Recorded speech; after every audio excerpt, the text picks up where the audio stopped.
Viewers, conventional wisdom tells us that it is unadvisable to reduce a summit meeting between the principals of the world's most promising and democratic nations to a single point. After all, there's great depth to the India-US relationship. There's breadth too. So many points of convergence. But let's also face it, the first superpower summit or super summit between Prime Minister Modi and President Biden comes at a very delicate time. President Biden has rolled out the red carpet veritably because the United States has a significant vested interest in getting Prime Minister Modi in its corner. To be sure, in the Western corner. The fanfare that comes with a state visit, Modi's first ever to the United States, is intended as an allurement, as some see it. The hope is that the status that the US bestows upon Modi will open him up to the need of delinking India in line with Western expectations from the economic lifeline it has extended to Russia. Remember, the Russia-Ukraine war is intensifying, and its fallout is ravaging the economies of Europe, sending many nations into recession. The ripples of economic disruption are being felt across the world. Russia is fighting on. It is sustaining itself, much to the chagrin of the West, because it has been able to circumvent crippling Western economic sanctions, largely because it is able to finance its wars through the sale of oil to countries like India. It also has been able to insulate itself against coercive action, as it has China on its side. The Chinese support provides Moscow diplomatic depth. The new emerging duopoly in Eurasia has US and other world powers very worried, as it is replete with consequences for the rules-based international order. While it is highly unlikely that India will pivot away from Russia just because Biden has upped the diplomatic sweepstakes, so to speak, by rolling out the red carpet, New Delhi cannot ignore the appeals made by Washington either. There is no doubt that Mandarins in New Delhi are aware of the Sino-Russo axis in India's own backyard that has the potential of upsetting the regional balance of power. The Chinese, of course, are not pleased with India emerging as the West's preferred partner in the Indo-Pacific. Beijing expects New Delhi to defer to it and accept its hegemony in the region. For a while now, the Chinese have been sarcastically rubbishing any coupling between India and Western powers. Here are a few examples. Viewers, let me point to you the statements that have been made by Chinese officials on the question of the Quad. The Chinese have said, Asian NATO is bound to fail. Asia shouldn't be chessboard for geopolitical contests. This was a statement made on the 7th of March 2023 by Qin Gang, the Chinese foreign minister. Again, on the Quad interactions, Mao Ning, Chinese Foreign Ministry spokesperson, on the 3rd of March said, Quad interactions shouldn't contribute to exclusivity. Then, very specifically, to India-US ties. This is what the Chinese said, and this is through its state-run mouthpiece, so to speak, the Global Times, October 2017, a few years ago. US-India ties are more symbolic than substantial. India would be naive to await US to fulfill its promises. The question, viewers, is a simple one. Nothing, of course, is simple in the world of diplomacy, but it is certainly a pressing one. Can India walk the tightrope that is due enough to build on its relationship with the leading light of the West, the United States, but also preserve its own strategic autonomy? That's the fundamental question we are asking this evening, and we have a distinguished panel with us. Let me go straight across to Ambassador Kenneth Juster. He was a former US ambassador to India and oversaw a particularly productive period for the relationship between 2017 and 2021. He's also a distinguished fellow at the Council on Foreign Relations. Ambassador Juster, thank you for participating in this show, and we are hoping to see more of you over the next few days. Simple and straightforward question. Will America continue to give India a wide berth on its relationship with Russia at this fraught time for the global community? Or will this come up as a major point in the discussions that we are going to be witnessing in the next few days? Well, thank you, Rahul. It's a pleasure to be here. I think you may have suggested a false controversy at the outset by stating that this visit was meant to put diplomatic pressure on India. The United States and India have advanced their relationship over the last 20+ years based on mutual interests and sharing many of the same values. And it's continued, as you said, to grow deeper and broader over the years, and this summit meeting is one further demonstration of that. The United States fully understands that India has differing views on the Russian invasion of Ukraine and even on other issues. These are candidly discussed by the parties in private, but we also know that we share a very deep similarity of interest in trying to create a positive agenda and architecture for the Indo-Pacific region. And we'll be discussing at the summit, I expect, continued defense cooperation and perhaps the likelihood of co-production of GE engines in India, efforts we can do to work together in the economic sphere on critical and emerging technologies, which was one of the major initiatives between the two countries, how to advance our economic agenda and create secure supply chains, talking about clean energy, cyber issues, health, agriculture, a whole range of matters where we see eye to eye, but also recognizing and not avoiding issues where we may have disagreements and discussing those candidly and with confidence as strategic partners, not as allies, who have developed a very close and productive relationship. So I expect each side to act in its own best interest, which also coincide to our mutual interest in many cases. Let me bring in Kamal Sibal, former Foreign Secretary, needs no introduction to Indian audiences or even international audiences. Mr. Sibal, the United States is keen on delinking itself from the Chinese. It has said that, it has said as much in the public domain. At some level, is it too naive to ask that if not disappointed, the United States will be expectant as far as India is concerned to follow suit? First of all, I don't think the United States is talking about delinking itself from China. One sees a change in the vocabulary. Earlier on, it was decoupling, decoupling, decoupling. Now, the Treasury Secretary Yellen and at other levels, they are very, very clear.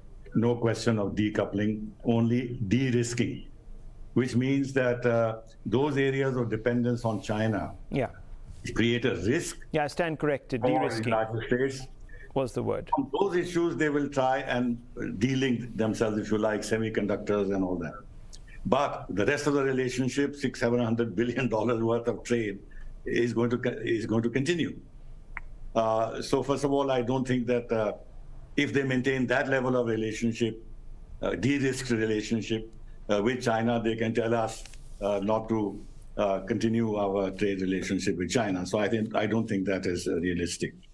Secondly, as I see, the United States willy-nilly has sort of made peace with the fact that India's relationship with Russia cannot be broken overnight or in the foreseeable period. And I think they're making a very realistic and pragmatic analysis of this relationship. And therefore, they are now saying very often that they are in for the long haul, which means they will continue to develop relationship with India, broaden relationship in the defense and in other areas, which will automatically move India away from what they see as dependence on Russia. Now, insofar as technology is concerned, I think they're absolutely right. Other than defense technology, we don't have much of a technological tie-up with Russia. and in terms of ICT, all the new and critical emerging technologies, and et cetera, the future, our future is with the United States, no doubt. And that will get deepened. As you have seen that the national security advisors of the two countries chaired this ICET meeting in Washington with the business people present, and Jack Sullivan is coming here again in a few days' time to work out some additional steps that need to be taken to produce some visible results during our Prime Minister's visit there. Number three, Rahul, you have made a few comments initially, which I think are very valid, but which need to be addressed. One is that I don't think that the United States can realistically expect us to pivot away from Russia.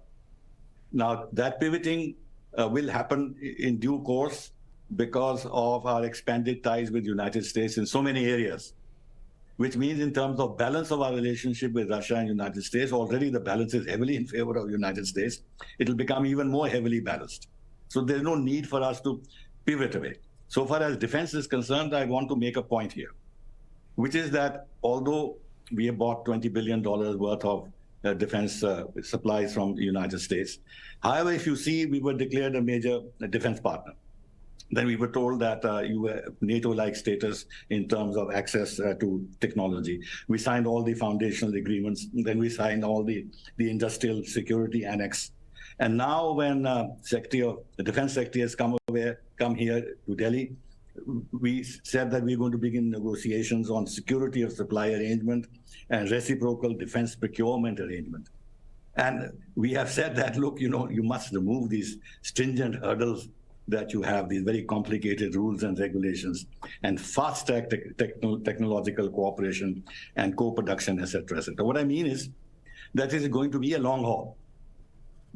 There's a Congress also involved, not only the administration. And then, of course, in terms of actual finding partners, taking decisions, hard decisions with their economic aspects, and then see to what extent India can absorb technologies, what will be the pace of absorption over how many years. So building up India's defense capability is not going to happen in the next 6, 7, 5 years or so, in 10 years. To build that kind of capacity, to match in some ways, not China's, but to approximately China's. So I don't think we should build up too much of a narrative on this, though we are in the right direction. And in some areas, ISR, intelligence, all these capabilities, air combat, land mobility systems, and underwater domain, we are making progress, which is very good. But I think we should look at these issues a little more realistically. Now, insofar as China's position is concerned, that they are worried about India being the preferred partner of the United States. They were the preferred partner of the United States for 3 decades. I mean, India was not objecting. So I don't know what this concern is. Insofar as Asia, NATO is concerned, we have made it very clear that we are not in for a military alliance. There's nothing. NATO is a transatlantic alliance. Our foreign minister has only yesterday has said that the NATO plus business doesn't fit into our scheme of things. So the real geopolitical context is not between Quad and China. The real geopolitical context is between China and the United States and its allies in the Indo-Pacific. So they shouldn't be worried about Quad per se. They should be much more worried about strengthening of U.S. alliances with Japan, with Philippines, with South Korea, the presence of the 7th Fleet in that area, American ship movements through the Taiwan Straits. These are the challenges that they have to face. And finally, that India should not be too optimistic about U.S. fulfilling its dreams.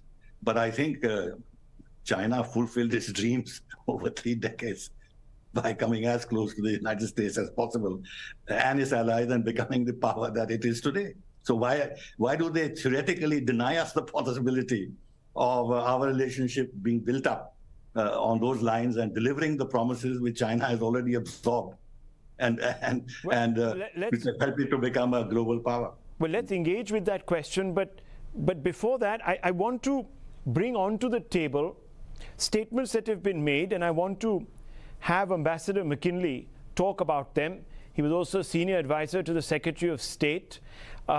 Ambassador McKinley, I'm just going to quote US President Joe Biden, March 2022. And he said that India's response to the Russian invasion of Ukraine is shaky. Now, having said this, and now knowing Biden's opinion on India's response, so to speak, can we automatically assume that in the diplomatic niceties that we are going to witness, none of this is going to be brought onto the table? India has certain expectations from the United States. The US is a realist power in some ways. It's idealistic. It can afford to be idealistic because it sits in an isolated place. So its foreign policy can assume a certain moral dimension. But India sits in a very crowded space. It has to really assess its geopolitics from a very realpolitik perspective. Our expectations are much more different from those of the United States. There is a definite problem here. Rahul, thank you very much. And you're raising important questions. First, I would like to subscribe to what previous speakers have said, and they've provided a broad perspective on the many dimensions and importance of Prime Minister's visit to Washington. If I could just suggest to you and your viewers the following.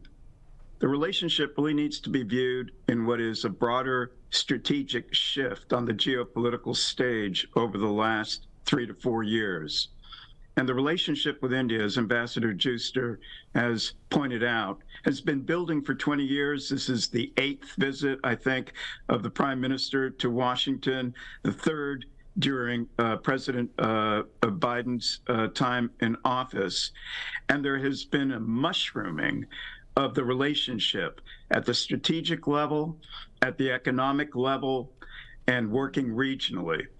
And so if we look at it as a positive agenda of engagement as opposed to a defensive one, so much of what's discussed, whether it's a ballooning of 20, 30% growth rates in our bilateral trade in goods and services, a proliferation of high-level working dialogues, which has no equal anywhere else in the emerging world. And I would suggest it has no equal even in the context of our relationships with important trading partners and strategic partners like Japan and the European Union.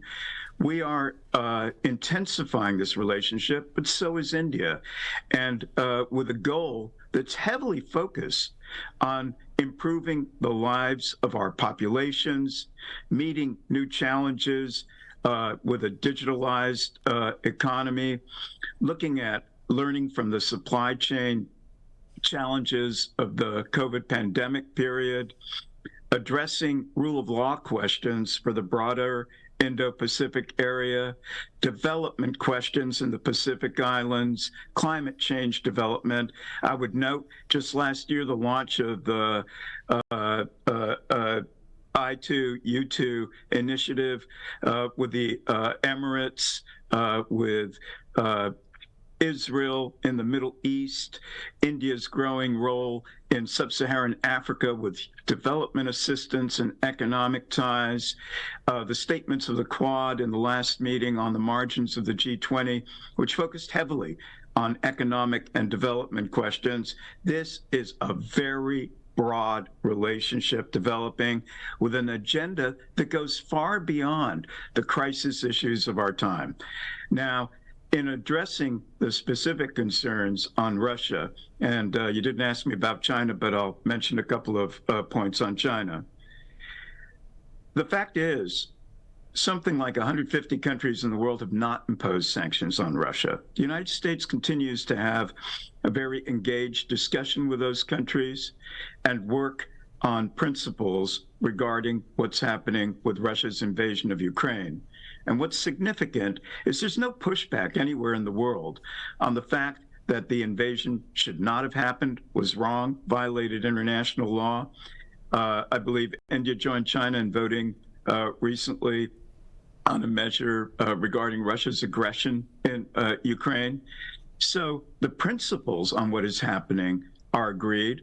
The dynamics, as you rightly point out, of responding to it are complex. India has a longstanding relationship with Russia. Energy markets are responding to the opportunities of purchasing cheaper Russian oil to meet their economic needs in a period when there has been a significant tightening of energy markets around the world. And the United States recognizes that. More importantly, National Security Advisor Jake Sullivan outlined new Washington consensus, as it's been called, but basically industrial and innovation policy that mirrors in many ways what Prime Minister Modi is trying to do in India and what countries are trying to do elsewhere around the globe. In other words, there's a convergence on the broader strategic approach to engaging with each other's. And the United States fully recognizes the importance of partnerships as well as alliances, as Ambassador Juster indicated, and that's moving ahead strongly. So there'll be disagreements, there'll be tough issues discussed, but the depth of the relationship, as you started your program with, is there for everybody to see, and it's just going on a very significant scale in the right direction. On China, I would suggest that the recent shift over the last couple of months from decoupling to de-risking, a term that I think originated with EU President Ursula von der Leyen, but has quickly gained currency everywhere around the world, is a reflection and an understanding of the depth of China's ties around the world. China is the biggest trading partner for over 100 countries in the world. Those relationships are not going to disappear. There's a $700 billion plus trading relationship with the United States. China is India's most important trading partner. The question is how you manage the relationship with China to take into account also the strategic concerns. And that's where the Quad, where Indo-Pacific discussions with Southeast Asian nations, the recent G20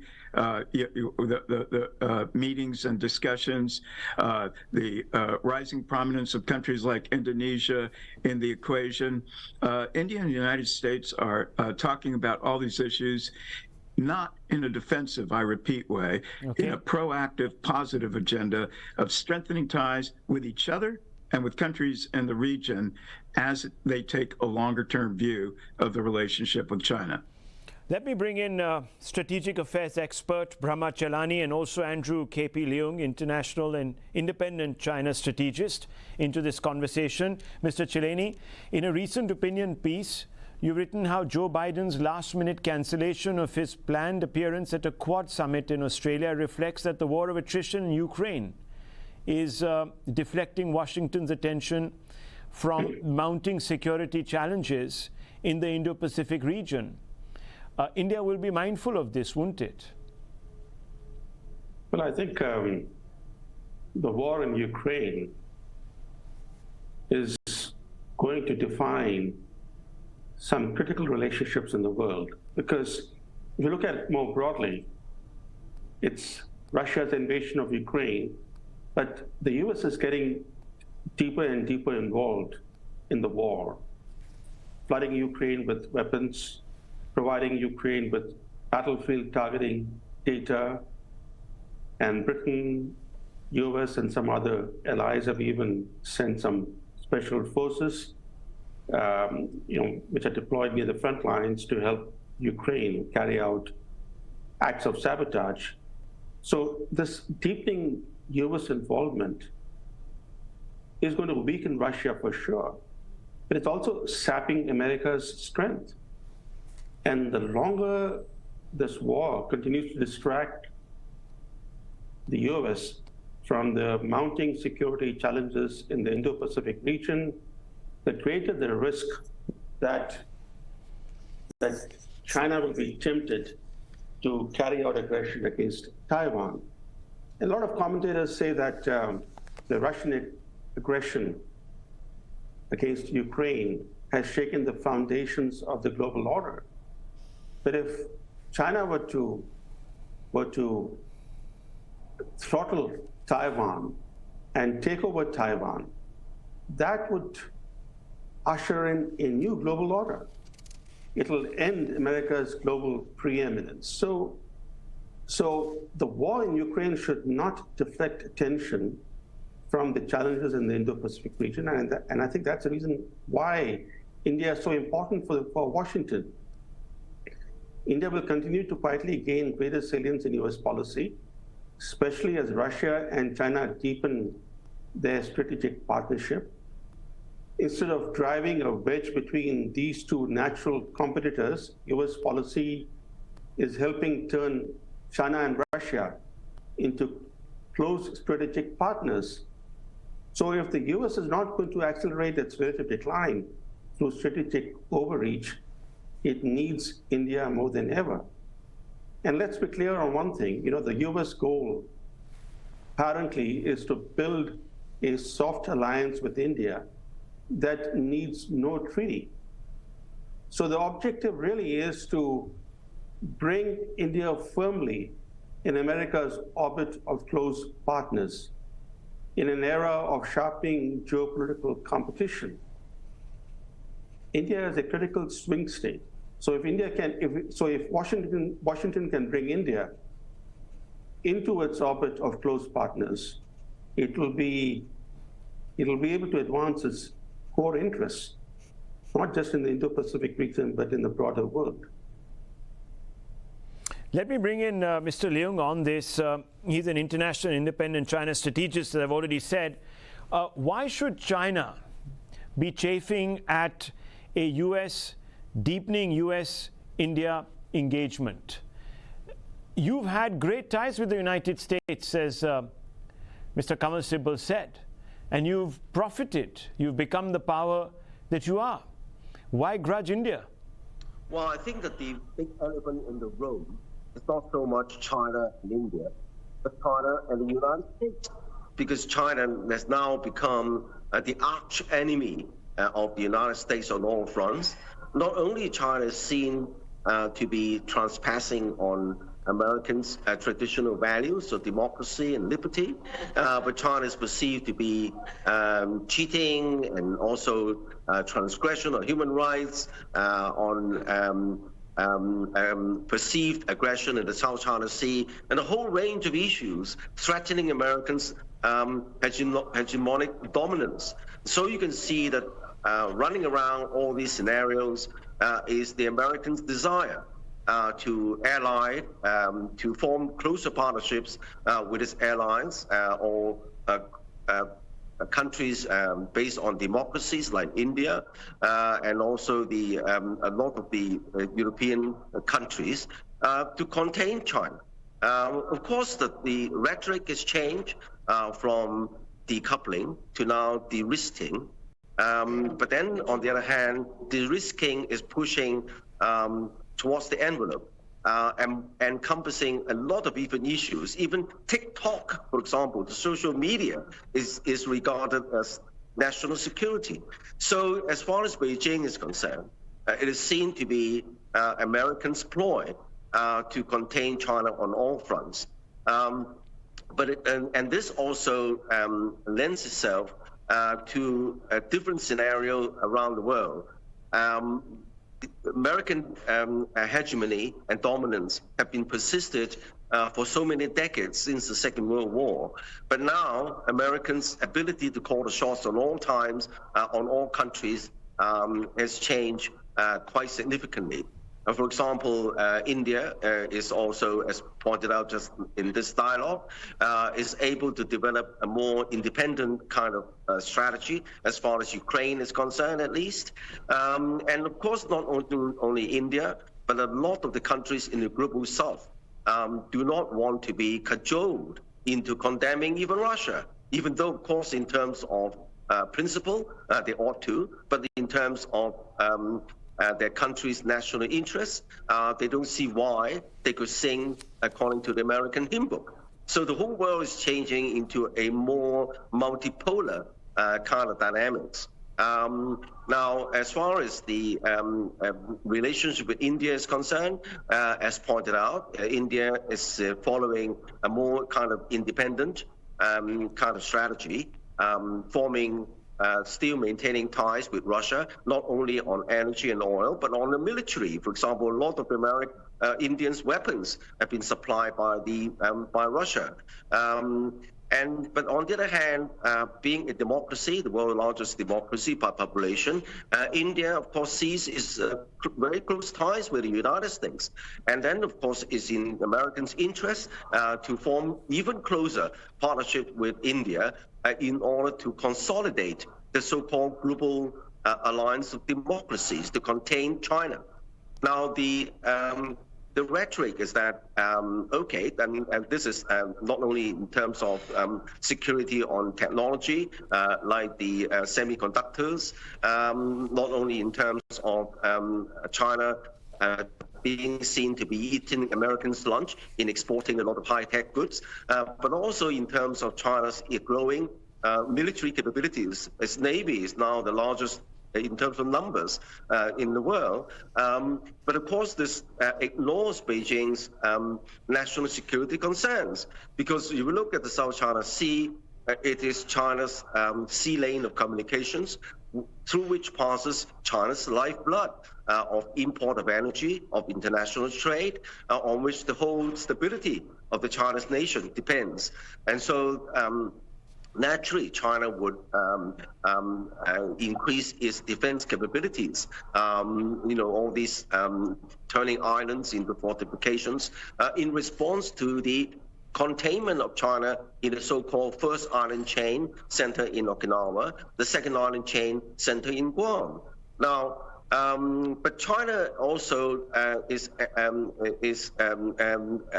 blessed with this international scenario whereby 158 countries around the world, 128 countries around the world have China as the largest trading partner, compared with only 58 for the United States. And China is embedded in the world supply value chain, even though the product is not marked made in China, but China is embedded in it, in terms of materials, in terms of components, in terms of logistics. The world's 7 largest container ports, they're all in China, including Hong Kong. Now, as far as the Taiwan Strait is concerned, there is a great deal of rhetoric about China wanting to invade Taiwan. This is only the rhetoric. In fact, the reality is much more nuanced and more complex than that, because at the moment, over 1 million Taiwanese and their families are working and living in China for a long, long time. And then, in addition to that, millions and millions of Chinese tourists visit Taiwan regularly, and the other way around as well. So living in China is not seen to be the end of the world. And of course, the example is Hong Kong. Hong Kong, of course, the Hong Kong island was ceded in perpetuity by international treaty to Britain. And Margaret Thatcher at that time resisted very robustly against the return of Hong Kong Island. But then Hong Kong returned to the motherland peacefully. Okay. So if you follow Sun Tzu, the art of war, that's the best victory. Is winning without firing a shot. And so peaceful unification is more than just rhetoric. So this kind of hype that China is going to invade Taiwan is seen by Beijing is no more than a rhetoric to blacken Beijing.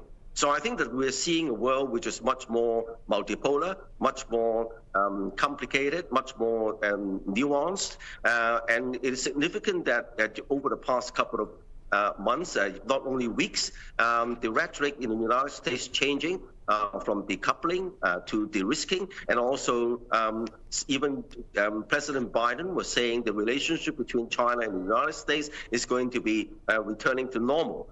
However, this ignores the China's philosophy and China's civilization in the sense that as distinct from what's in the so-called the film called The Godfather. You can just say to someone, well, it's nothing personal, it's just business. But in Chinese culture, it's nothing like that. I don't think that Beijing would accept that on the one hand, you're stepping China in the back, and the other say, well, let's make friends. That's not what China wants to do business. But anyway, that's the reality. Well, that's what we are seeing. And I think Beijing is seeing through it all.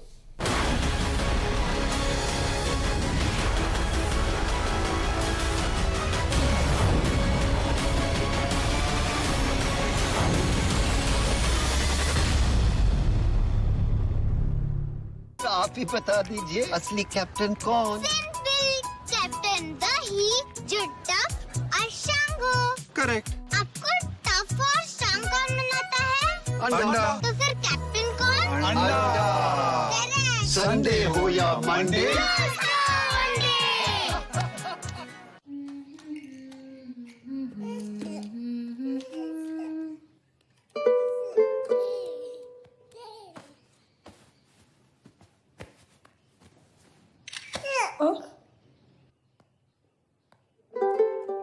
First step miss किया, चलिए कोई बात नहीं, लेकिन इसके future के हर बड़े कदम के लिए जरूर तैयार रहिएगा चिल्ड्रन ओरिएंटेड म्यूचुअल फंड्स के साथ।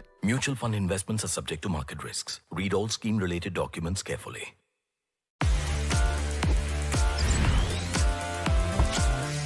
The RGO Big Bowl Sale, 50 to 90% off. Shop now. Yoga today has got equated to gymnastics or body stretches in most parts of the world. Yoga, remember, was not discovered by body enthusiasts. It was discovered and evolved by sages. There is an extraordinary philosophy that underlies yoga. There is a great mysticism that underlies it. There is a greater purpose that underlies it. Today, let me lead you briefly into the ancient philosophy that underlies yoga itself.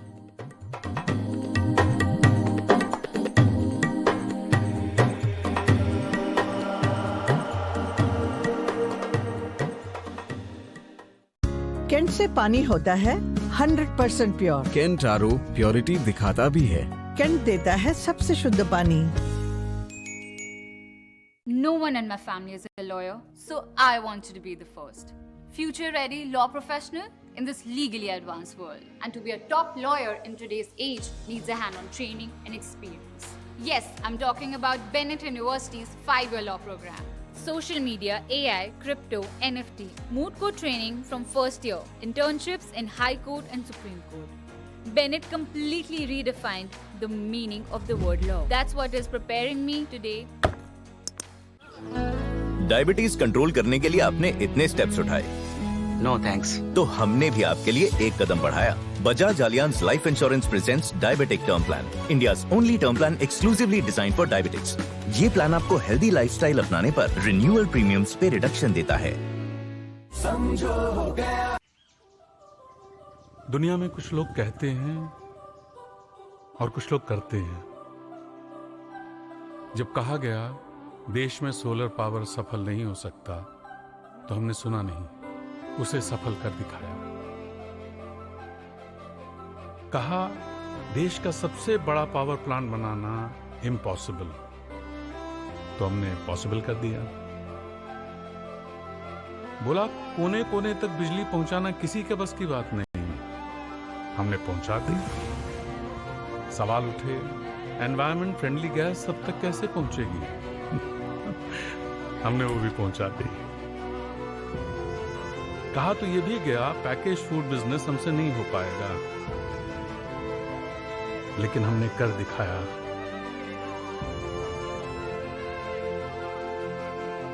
बातें उठी cement sector में हम कभी strong नहीं बन सकते, तो हमने सुना नहीं, बन के दिखाया।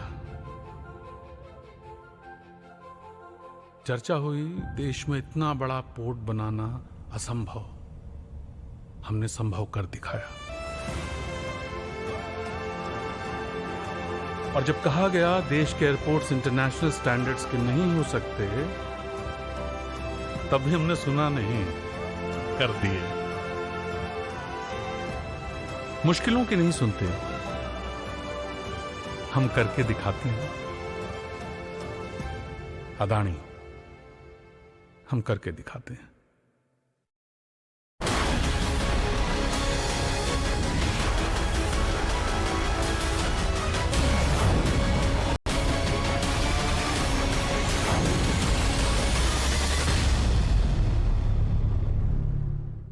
So, Ambassador Juster, look, there are expectations from India.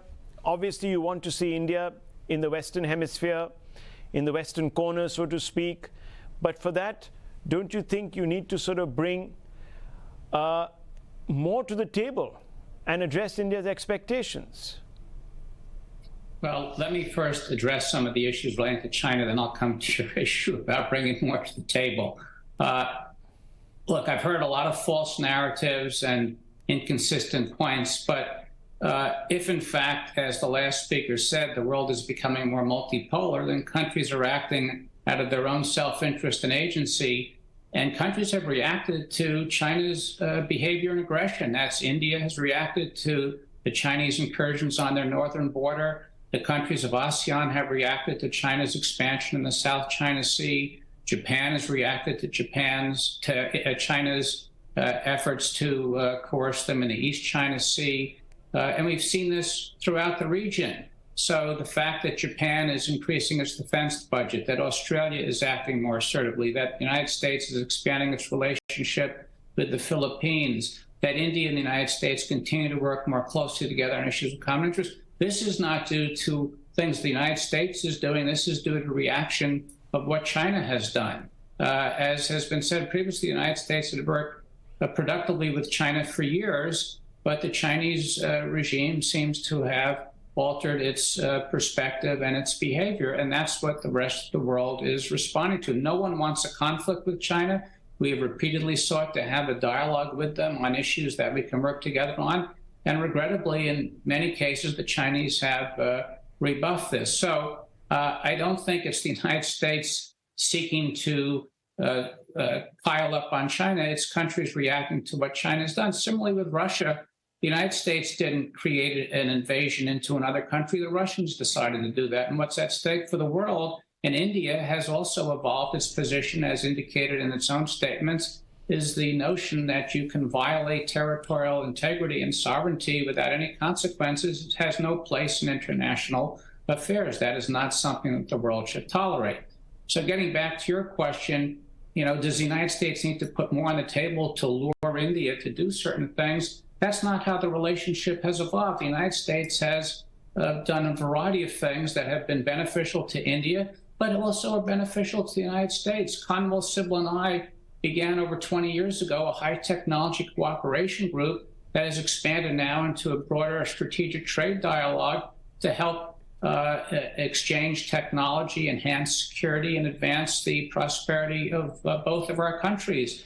The United States is not going to force or make India do anything that's not in India's own self-interests. We're working together as strategic partners, and our relationship continues to advance across a whole series of dimensions that are mutually beneficial. And we're not going to be twisting India's arm to do anything differently on Russia. As Conwell said, India may decide on its own accord that some of its relationships need to be diversified away from Russia, given Russia's own conduct and given India's own interests. But that's going to be a decision made by India. So I think it's just a mistake to say that the United States is either aggressively trying to create a coalition to contain China. We have a positive agenda with India and a whole host of countries in the Indo-Pacific to build an architecture that's supportive of free and open trade and respect for territorial integrity and sovereignty. And we're working with India to advance interests in our mutual interest based on our sharing of many values, our people-to-people ties, and working across the board on issues from education, healthcare, agriculture, to defense and science and technology. Okay, I'm running short of time, 10 minutes on this discussion. I want to get everyone's final comments in. So Mr. Sybil, very quickly, we haven't really seen the United States put pressure on the Chinese to, for example, pull back from its positions near the Indian border. should we not be expecting that? I don't think we should go down that road.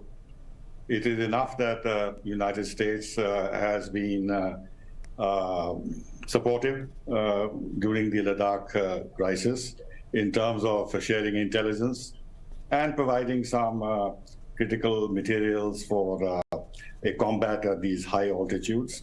And since then, in terms of helping us to in surveillance, both in terms of maritime domain awareness, including underwater, I think progress has been made in terms of giving us certain platforms which help us to keep track of Chinese movements in the Indian Ocean. The US has been very supportive and helpful, and more will be done in due course in terms of fulfilling our needs. So, but as you see, even in the G7 statements, where India was present, or the Quad statements, where China has been directly criticized for its actions in the South China Sea, East China Sea. If you read the text, there's no mention of Ladakh or the India border, and that is, I'm persuaded that it is because India does not want to internationalize our border issues with China. We've had to internationalize. Okay. One second. We've had 2022 rounds of discussions of the strategic of our military people as well as our special representatives, and the dialogue is continuing. But one last point, 1 minute, which is that, our Chinese panelists mentioned something about the United States mobilizing the world's democracies against China and this and that. But the fact is that the world's largest democracy is the largest partner of the world's largest autocracy. So I don't think democracies come into this. It is a hardcore national interests that come into this, number one. Number two, about the sea lanes of communication, which our Chinese friends said are vulnerable in the South China Sea. They're far more vulnerable in the Indian Ocean. In fact, that is where all the export trade and energy supplies of China come through, and China is very weak there. So to give this as an excuse for expansionism in the South China Sea, frankly, is not persuasive. Okay, Brahmachalani, very quickly to you. Mr. Sibal says we shouldn't go down that road. The reference was why sort of America doesn't take a more proactive position on the border transgressions or the LAC transgressions by China. Well, first, the US-India relationship is one of the world's fastest growing relationships. And certainly China is the key driver of the growing US-India strategic collaboration. But I think it's also important to remember one point, is that the US and India are not entirely on the same page when it comes to issues central to India's regional security interests. If you look at America's sanctions policy, sanctions on Myanmar, a very important neighbor of India, sanctions on Iran, those sanctions have compounded India's challenges. The sanctions on Iran have cost India dearly because India has lost access to discounted Iranian oil. But now the US is threatening sanctions against Bangladesh. The US has already imposed sanctions on Bangladesh's Rapid Action Battalion, which is an elite force comprising members from the 3 services. So the sanctions policy against India's neighbors, while continuing to protect and reward Pakistan, is certainly an issue that one should not forget about. Because yes, the US and India relationship is growing, that the US and India are united by larger shared interests. But on some critical regional security issues, the divergences are also becoming apparent. For example, Rahul, you should not forget that just a few months ago, the US announced a $450 million deal to modernize Pakistan's F-16 fleet. Now, the F-16 fleet of Pakistan is directed at whom? At India. In fact, Pakistan values its F-16s as delivery vehicles for nuclear weapons. And so this $450 million deal to modernize F-16 fleet of Pakistan has evoked bitter memories of the past US arming of Pakistan against India, and even supporting the initial development of the Pakistani nuclear weapons program during the Cold War years. So yes, China is central to the growing US-India strategic collaboration, but I think the two countries, US and India, also need to work closely together so that there isn't friction on regional security issues. Well, that's an important point, Ambassador McKinley. Should that not be addressed by the Americans? I think the issues being raised in the latter part of this conversation on regional interests and differences between India and the United States are definitely part of the equation. They've been there all along. They're a regular part of the discussion, and it does not preclude working together on other very significant areas of concern between both countries.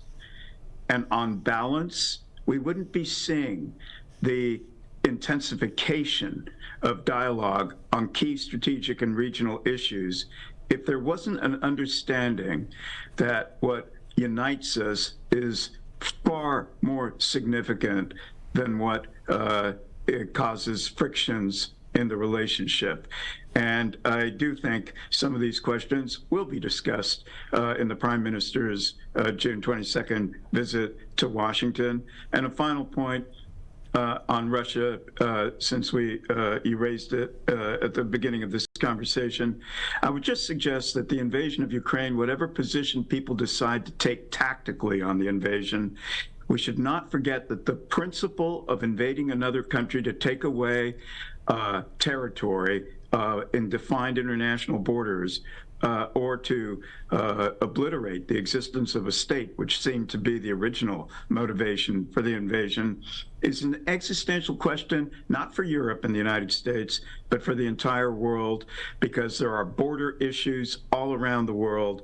And if what Russia's doing is allowed to prosper and succeed, it's going to be destabilizing for the globe as a whole. And I would remind that since 1945, the last 70 plus years, we have not seen, other than Iraq's invasion of Kuwait, something on the scale of what we're seeing on state-to-state warfare in terms of trying to seize territory or deliberately alter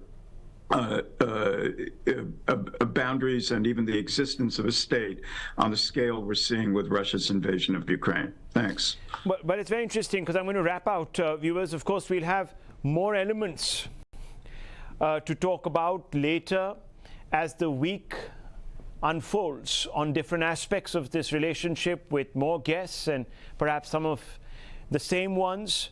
But let me just say that we've talked a little bit about India's security concerns here in the latter half of this show, and we've talked about various countries, actors who want to alter or transgress, sometimes through misplaced adventurism. And we've talked in the context really of Russia and Ukraine. But remember, viewers, what Russia has done to Ukraine at some level does happen here at our own borders. The question is, who is going to honor the relationships that we are building by coming out and speaking as clearly as the West has done for Ukraine? And what does it really mean for India's own alliance building and its own relationships with all these variegated powers? The question of balance, walking that tightrope, remains, viewers. This is a complicated subject. And the conversation between Modi and Biden will give us a sneak peek, perhaps, into how India is going to approach these challenges. I'll leave it at this. Thank you, gentlemen. Thank you very much for joining us and expounding. Hopefully, we'll catch you again.